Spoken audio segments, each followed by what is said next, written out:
Hello, Archie Dunlop here with Talking Astrology with Archie on Wednesday, August the 2nd, 2023. Today I want to go over some old ground. I actually want to look at Meghan Markle's horoscope yet again.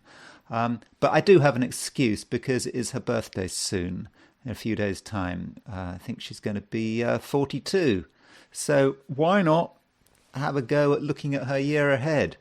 I'm afraid, looking at her year ahead, I'm not really going to say anything you don't know because, you know, people talk about her endlessly, loads of videos about her, loads of speculation about her.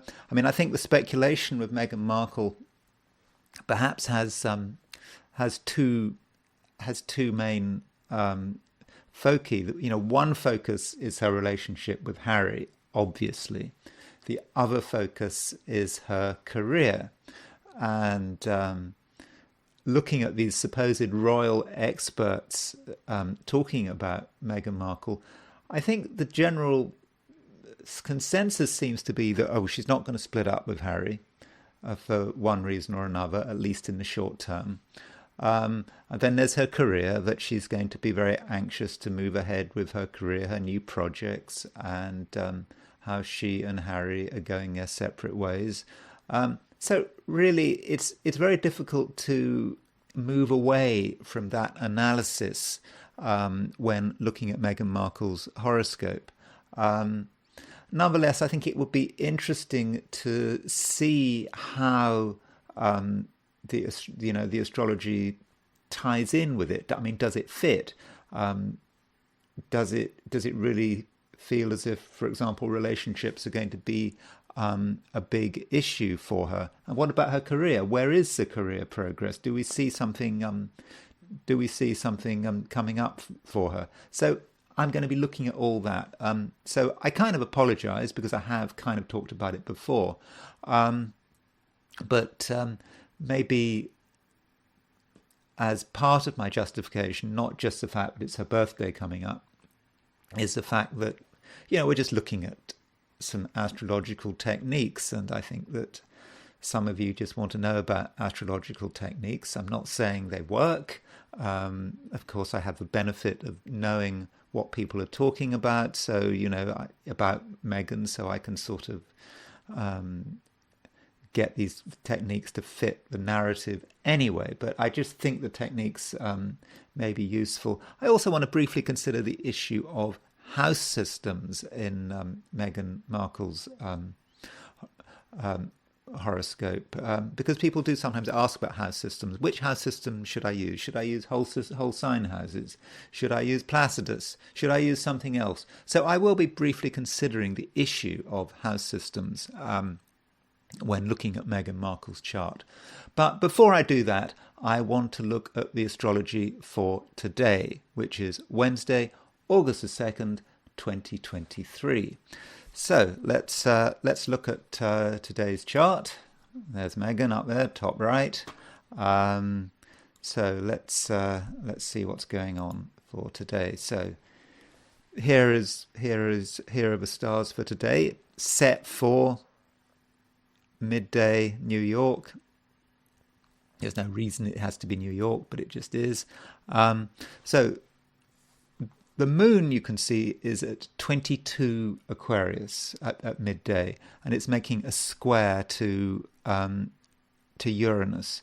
So, the moon square Uranus, like all lunar aspects, it happens not just once a month, but the squares happen twice a month. So it's a very common aspect, but this is a short-term forecast. So if you've got moon square Uranus, there is a certain feeling of tension, and it's in fixed signs. So people are going to have strong opinions, and there may not be much scope for compromise. So bear that in mind. For example, if you're getting involved in an argument. Now, when you think about arguments in astrology, you think about Mercury perhaps, because Mercury is a planet of communication. But the moon is also a planet of communication, more a planet of emotional communication. Yeah, I know the moon's not a planet, it's a satellite, but in astrology we describe them all as as planets, including the sun. So there is that tension there, and if you're going to get involved in an argument, you need to ask yourself: is it really worth it? Is it really worth worth the effort? Maybe you could be doing something more useful with your time. On the plus side, Moon square Uranus can be quite inventive, and you might have some brilliant inspirations which may be worth fighting for. So let's say you have a great idea, it just comes from the blue, and other people say it's crazy. Well, maybe it's not crazy, and maybe you should hold fast, stick to your guns, listen, but be stubborn. Yeah, you might be able to make some compromises, but if your idea is good, don't let it go. Also, the moon is starting to apply to an opposition aspect with Venus. This is going to be particularly important if you're in the US. If you're in Europe, and particularly Australia, East Asia, you're probably not going to feel it much. But moon opposition Venus can be about overindulgence, over expenditure, and being over emotional. And because it's in fixed signs, we might start moving in a particular way emotionally, perhaps in our relationship with other people, without wanting to stop, and it might all become rather out of place. So emotionally, be careful. Moon opposition Venus can also be about money. So once we start spending money, it may be difficult to stop. Maybe there's something we want, something we really want to buy.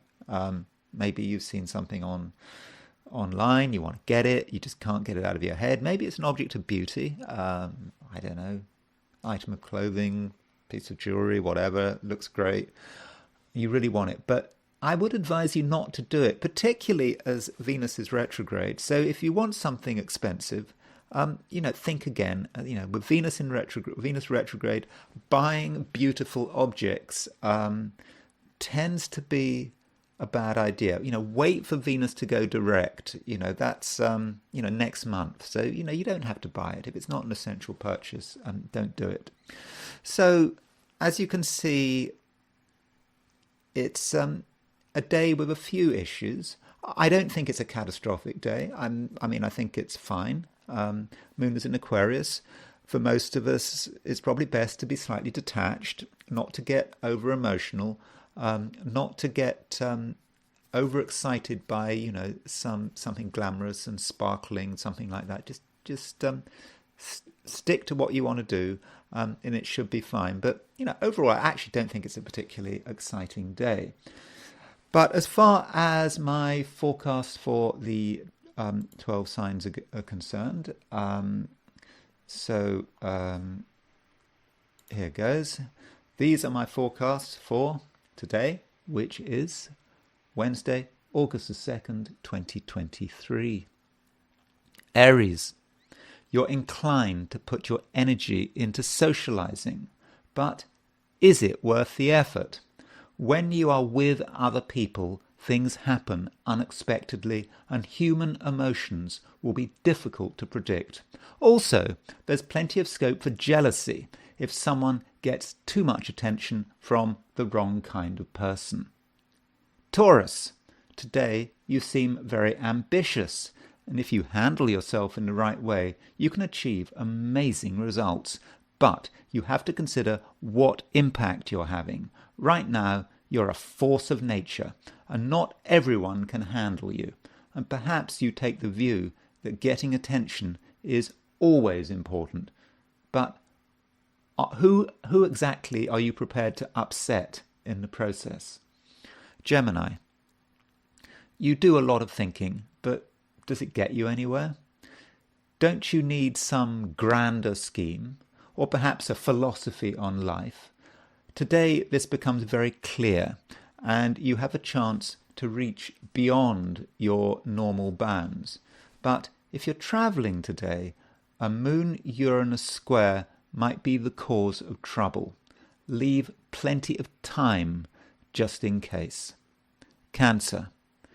Be careful with money.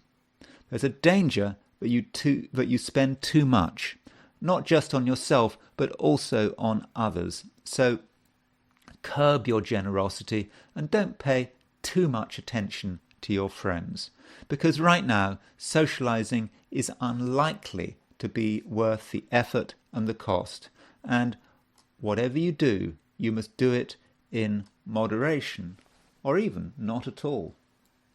Leo. It's a day when relationships are going to be important, when your charisma will start to make a difference, but you can't expect everything to go smoothly. After all, the moon is making an explosive aspect to Uranus. Relationships can take many twists and turns, and finding peace and harmony could be hard work. Virgo, look after yourself and realize that there are limits to everything. If you push yourself too hard, you could be exhausted and even undermine yourself physically. And if you enjoy yourself too much, you could run into trouble. In this light, be careful what you eat, because not everything is healthy and wholesome. Libra. Many Librans are in a playful mood, and they don't want to take the world and its problems too seriously. But maybe you have misjudged the situation. There are people and situations which cannot be treated in an offhand way. And if you don't deal with them in a serious and responsible fashion, there could be trouble. Scorpio, your inclination is to forge ahead with your plans, but you do need to understand the underlying picture, which in some respects is quite complicated. There are things close to home that require attention, and with the moon making a hard aspect to Uranus, one particular person could cause a lot of trouble. Sagittarius. You've got lots to say, or at least you think you have, but I don't think you have fully understood the impact your words can have. The response might not be what you expect, especially if you're being critical or over-detached, and someone with a very different perspective than you could behave in a surprising way. Capricorn, you yourself are fine. You have an intelligent and mature approach which allows you to quietly get on with things, but the world around you isn't quite so settled. For example, financial issues caused by another person's stupidity could suddenly raise their head, and a bad idea, nothing to do with you, might need to be challenged. Aquarius. Relationships need attention. The moon, moving through your star sign, is aspecting Venus and Uranus. You have a somewhat detached approach, typical of your star sign, but this approach may not make you friends. You somehow have to give the impression of emotional involvement, and ideally you'll make an effort to listen to your feelings. Pisces. You've got a choice. You can keep a low profile and not engage with other people and their problems, or you can go out into the world full of sensitivity and do what you can to spread some peace and love. One choice may feel cowardly, the other choice may be more trouble than it is worth. So let's now move on to the I Ching.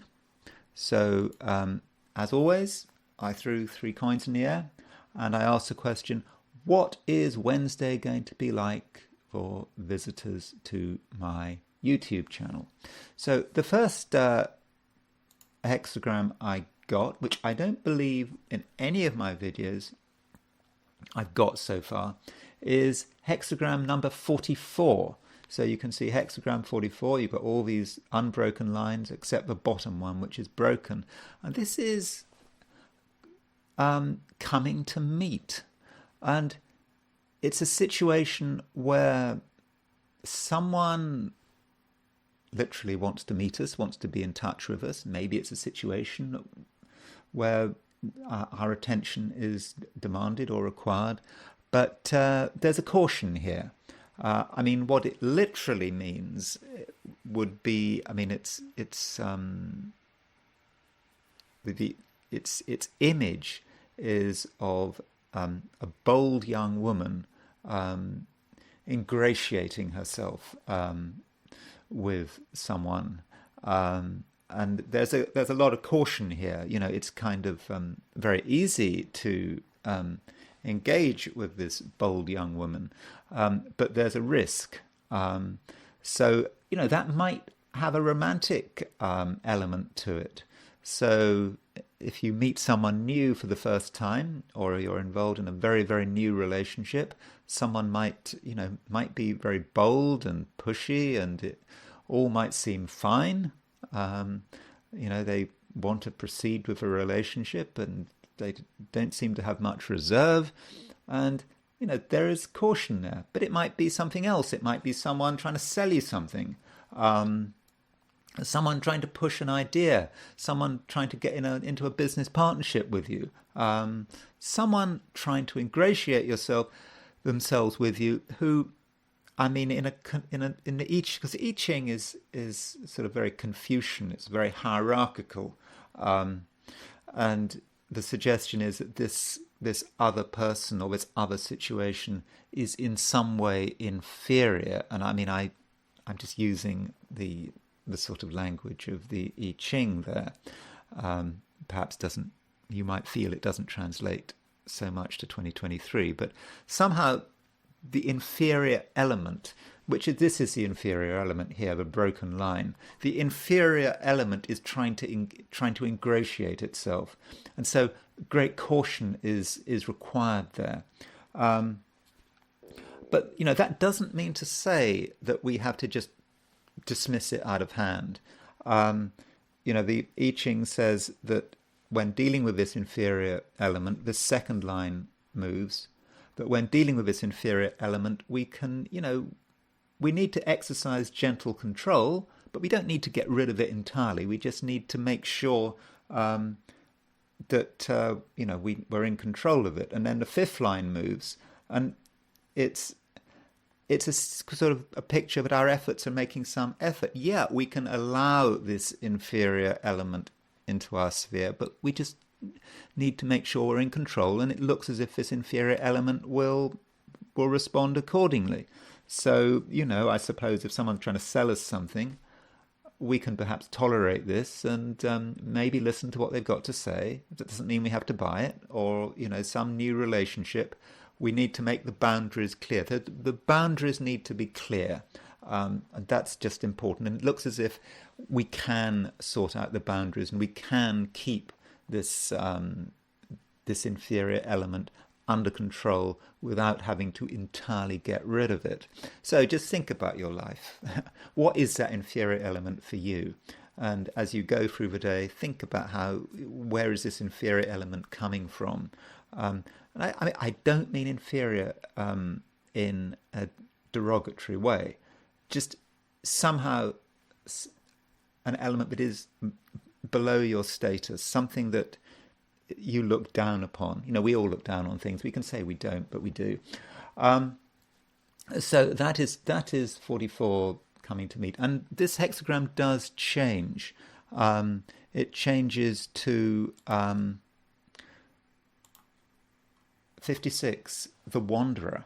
So I think at a certain stage, we've seen the situation, we've understood the situation with 44 coming to meet. 56 wants to really detach itself. It's the Wanderer. We need to disengage for a bit.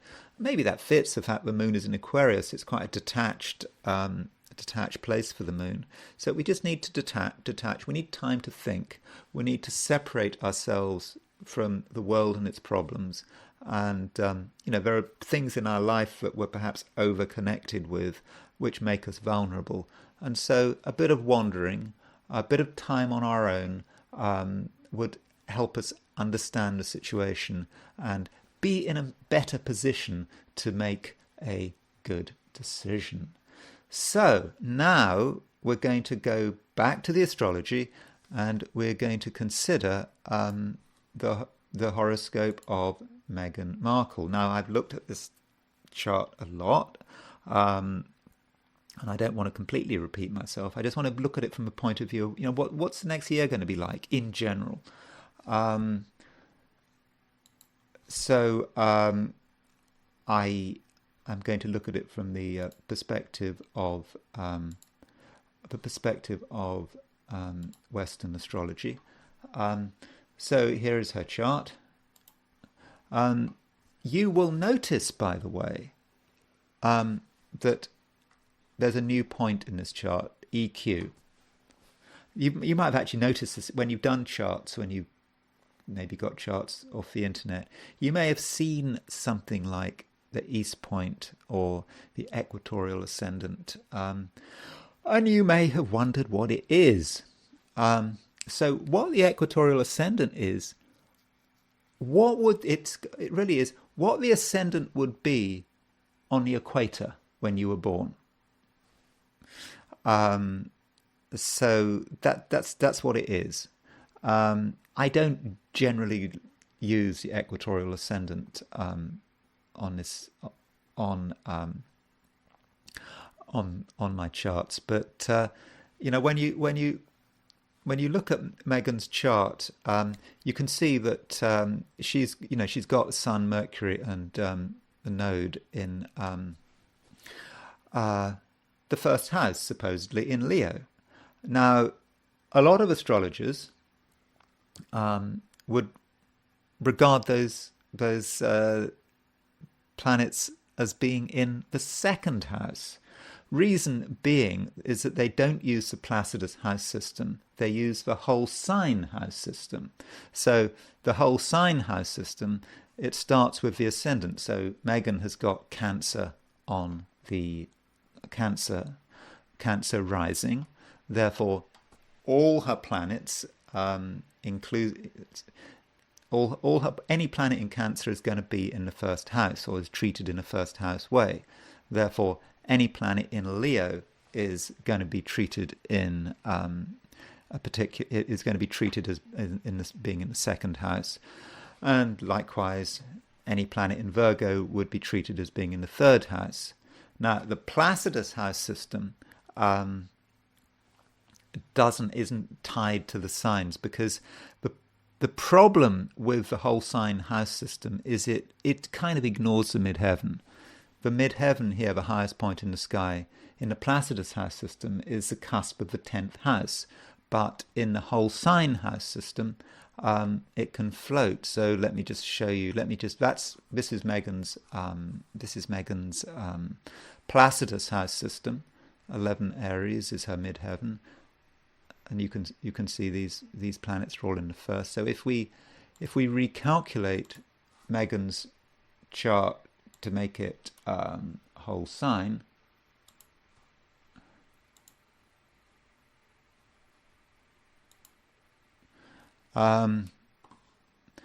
we get that. That's all her Cancer, all her Cancer planets, all her Leo planets, and then you see the midheaven has completely disappeared. So what does one do? I mean, my view is you use the Placidus house system, where the midheaven is the cusp of the 10th, and the ascendant is the house of the cusp, and the ascendant is the cusp of the first. I think that advocates of the whole sign house system would possibly argue that the ascendant is more important. They may also argue in terms of antiquity. Because the whole sign house system has great antiquity, it is somehow more valid. I mean, I think that's a good point, but I don't think antiquity is the whole story. I believe Ptolemy used. I don't think that Ptolemy used the whole sign house system. He was over 2,000 years ago. I may be wrong on that. But what about a third approach? Why not give precedence to the midheaven? Now, the Hamburg school, they actually use 6 different house systems, putting different things on angular houses. And one of the house systems that they use is the meridian house system. And the meridian house system is where you make the midheaven the focal point of the chart, and you put the meridian on the 10th house. So if we look at the meridian house system for Meghan, we get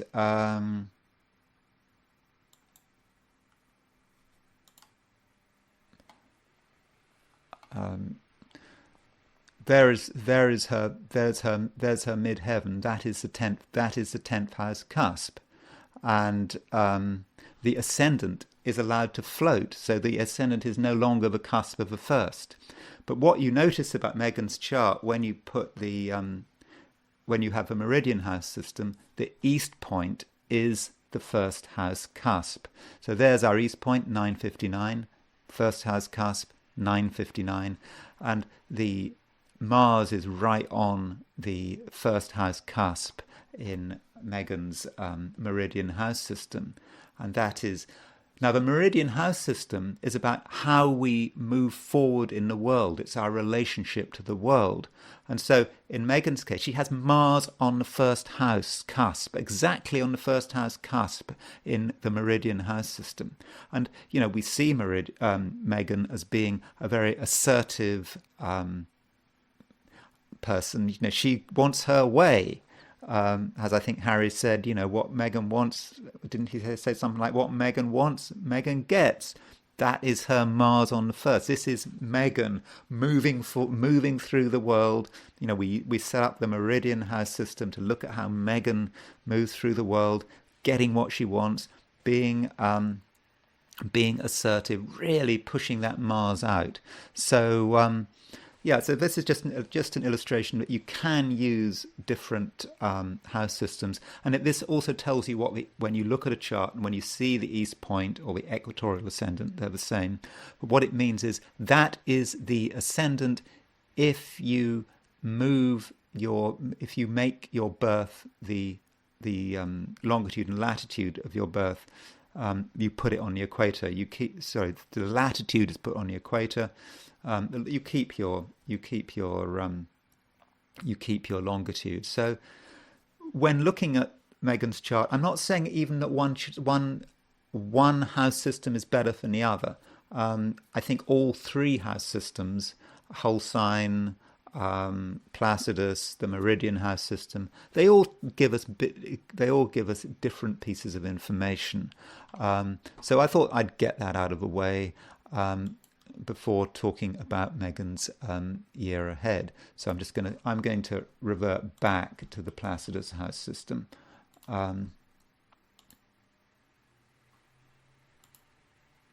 Incidentally, when you look at the whole house system, the whole house approach, all the sun and the node, Mercury, Sun, all go into the second house, and there is this view that Meghan is really concerned about money. So that kind of fits.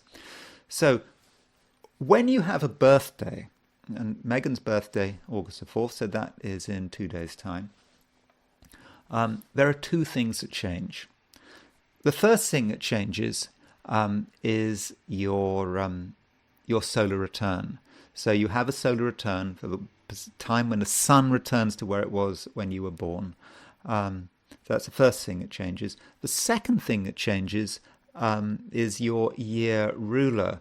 I think the sort of people into Hellenistic astrology are really into this. They use annual profections, and they move everything one sign every year. So when you hit your birthday, you move to a different sign. So, for example, with Meghan, when she was born, Cancer, you've got Cancer is covers the first year of her life, and Cancer is ruled by the moon. at her first birthday, she clicks through to the second sign, which is Leo. Third birthday, that's 0. Then on her first birthday, she moves to this sign. Her second birthday here, third, fourth, fifth. Her sixth birthday moves to Cancer. And then at her 12th birthday, she starts again. So it's a 12-year cycle.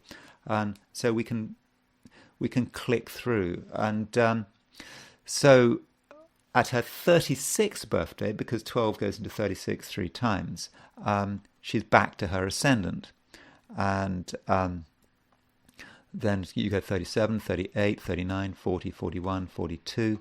And so at her 42nd birthday, which is in 2 days' time, the sign covering her year ahead switches from Sagittarius to Capricorn, and that's something we do need to look at. But before I do that, I want to look at her solar return. Her solar return is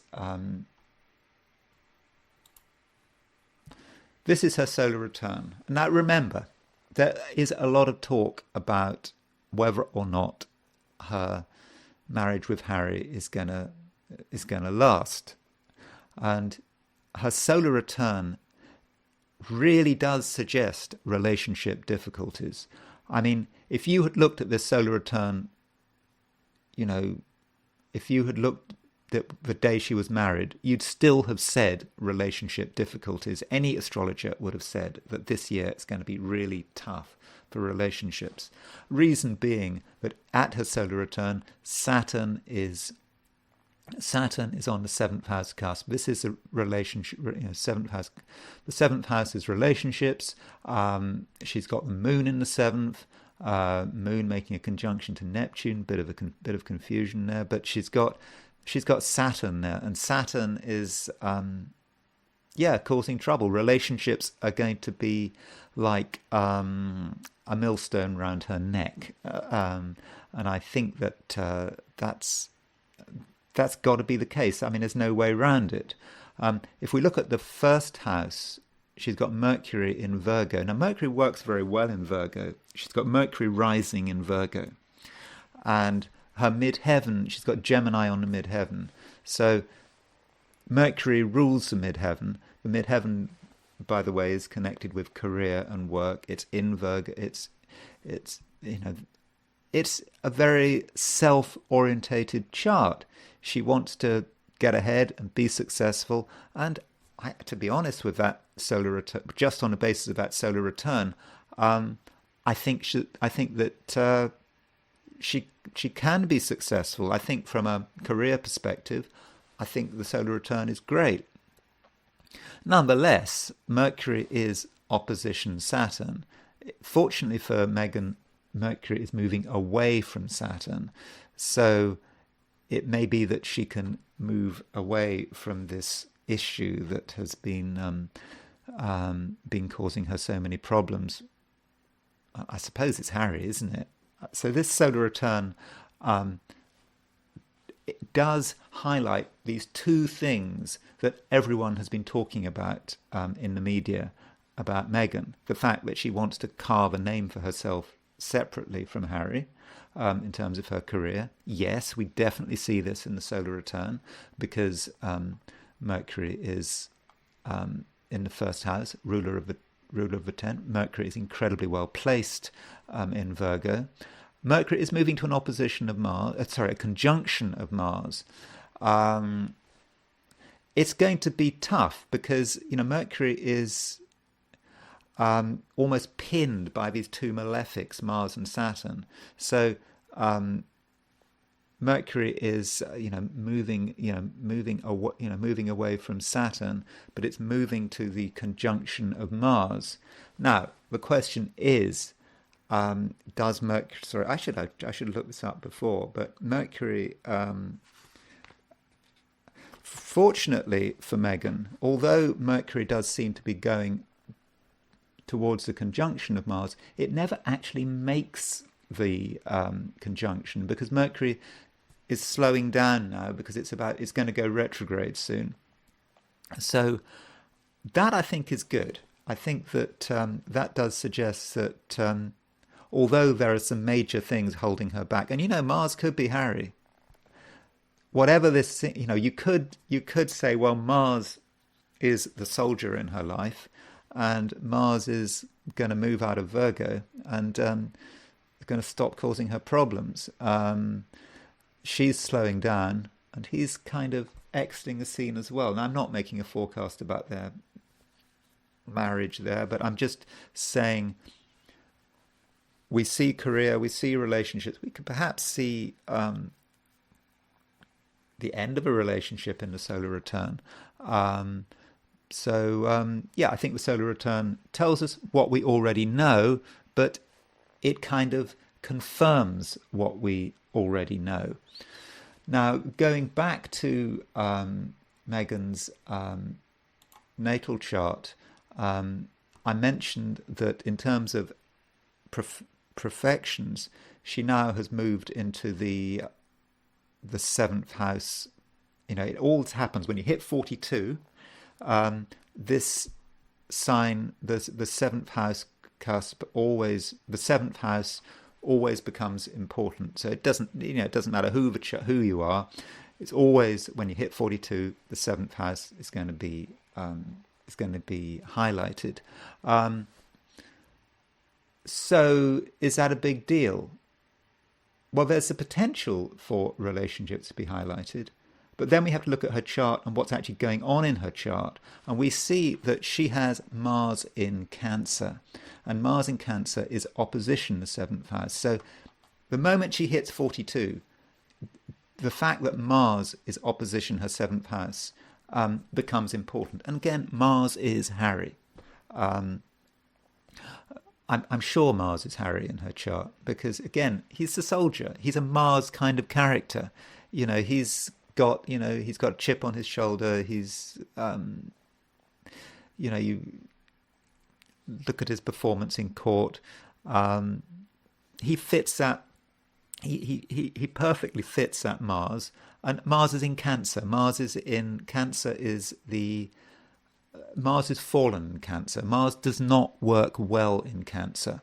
And so that Mars is causing her problems. So I do feel that Harry is a problem now. And I know that people have been talking about Harry being a problem for Meghan already. But I think when she hits her birthday, he's going to be much more of a problem. I think that really is there in terms of her annual profection, and it ties in, I think, with the solar return. Now, another way you can look at Meghan's future or current present is through secondary progressions. But before I look at secondary progressions, I just want to mention the lunations she's been going through. Because on July the 3rd, so that was a month ago, there was a full moon at 11:19 Capricorn. So, in other words, the sun would have been at 11:19 Cancer, the moon would have been at 11:19 Capricorn. In other words, this full moon hit her Mars. So I think this full moon, but we just saw on July the 3rd, really had an impact, I believe, on how she saw Harry. The full moon, remember, full moon's about seeing the big picture. You just see everything. The truth is there. It's right in front of you. And I think she saw the truth about Harry really with that full moon, whatever that truth might be. And then, so as soon as she hits her birthday, this is really going to become clear. Then July the 17th, there was a new moon at 24/5 Cancer. So there was a new moon right on her ascendant a couple of weeks ago. that's perhaps less about relationships, but more about Meghan thinking about what she wants to do with herself, how she wants to progress forward. And again, we had a full moon, or we had a full moon yesterday, which was right bang between her Sun and her Mercury in Leo. So the last three lunations have had a really big impact on her. Now, I want to quickly look at her secondary progressions. Remember, this is the first, you look at the planets for the first day of her life, that's the first year of her life. You look at the planets on the 10th day of her life, that's the 10th year of her life. You look at the planets on the 42nd day of her life, which would be September the 15th, 1981. And that gives you an idea about what's going on there.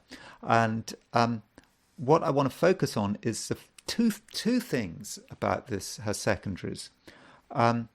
First thing is her progressed Sun is at 2232 Virgo.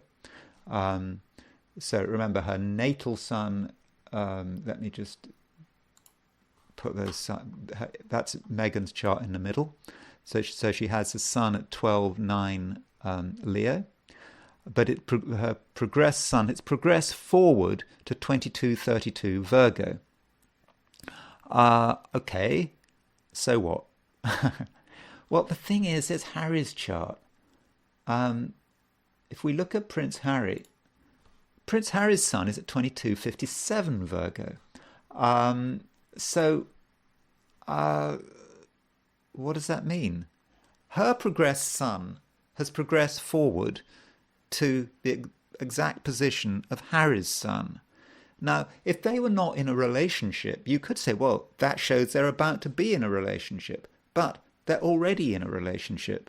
And her Sun is now moving to Harry's Sun. Now, I'm not absolutely... If you're a fan of Harry and Meghan, you might say, well, her progressed Sun moving on to Harry's Sun, well, this would be an opportunity for them to reaffirm their relationship. That's one way of looking at it. Another way of looking at it would be that she'll see Harry for what he is. I don't know. So that's something for us to think about. So going back to this progressed chart, secondary progressions. Another thing that's going on is the moon. So her progressed moon is at 1034 Aries, and her midheaven is at 1148 Aries. So she's got progressed moon moving right onto her midheaven. The moon is perhaps her, and it's how she wants to express herself, and it's moving on to her midheaven. It's very ambitious. It's very career orientated.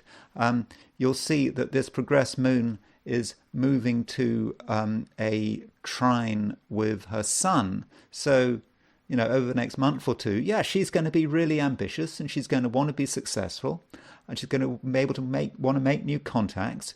I think that solar return, with the midheaven ruler being Mercury and Virgo on the ascendant, that confirms that. But we do need to be aware that the moon, before it makes the trine to the Sun, it makes a square to Mars, and Mars is Harry.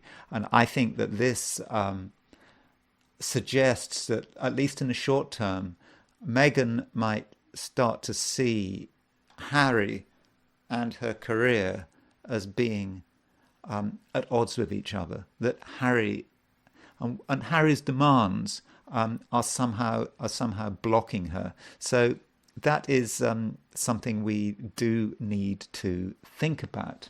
Finally, I want to look at the composite chart of Harry and Meghan. I have, let's see, okay, here is their composite. So this is a chart where I've just taken the midpoints, Harry's Sun, Meghan's Sun, take the midpoint.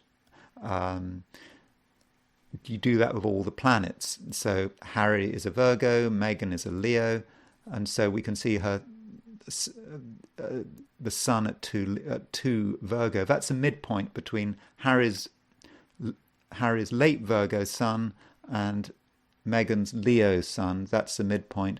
Then we take the midpoint of the midheaven, and then we use a table of houses to work out the composite ascendant, but I won't go into the details about this. Now, this composite chart is set for London, where they met. You could argue it should be set for California.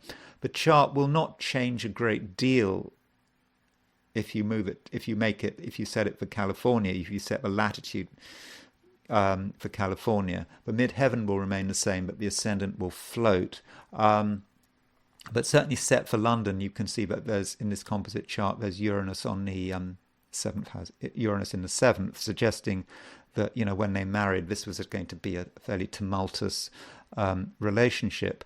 Now, as far as transits are concerned, Pluto did go into Aquarius, and now it's just coming back. It's in very late Capricorn. And we notice that their midheaven, their composite midheaven is at 29-25 Capricorn, and their composite moon is at 28-7 Cancer. So there is an issue there, and Pluto is transiting their composite midheaven. It's opposition their composite moon. I don't think this is good. I think it suggests real emotional turmoil, toing and throwing, and Pluto on the moon, there's a lot of obsession, maybe on Harry's part, clinging on to things, and there's a power struggle. And so I think that this Pluto hitting their composite chart could be quite difficult. Also, one should bear in mind that their composite sun is at 2 Virgo, and in the next few months, Saturn, the planet of restriction and reality, is going to be in opposition their composite sun. So there are some important transits to the composite that need to be looked at. I want to make one final point before I wrap up. Is Meghan's sun. She's got it at 12 Leo. Neptune is now at 27, is about 27 Pisces. It's here. So in other words, Neptune is making a sesquiquadrate to her sun. Now, the sun is the male principle. She's got Neptune sesquiquadrate. That Neptune is really undermining. Now, that might suggest that Harry is going to be undermined. I also think that because, you know, Meghan has Sun on the Venus-Mars midpoint, so I think that Meghan's feelings, you know, I'm talking about, I don't know, I suppose if it's Venus-Mars, it's saying maybe something about her sexuality and her sexual feelings or whatever. With Neptune hitting that Sun, they could be in turmoil, or they could be delusions and distractions going on there. It's going to be a complicated time for Meghan. You know, the Sun likes to be very definite, her Sun in Leo, but then you've got Neptune sesquiquadrate. That it's going to sort of undermine it all, make it all a bit confusing. So I don't know. Meghan's got a lot on her plate, hasn't she? So that's all I'm going to say for today. Thank you for listening, and I will talk to you tomorrow.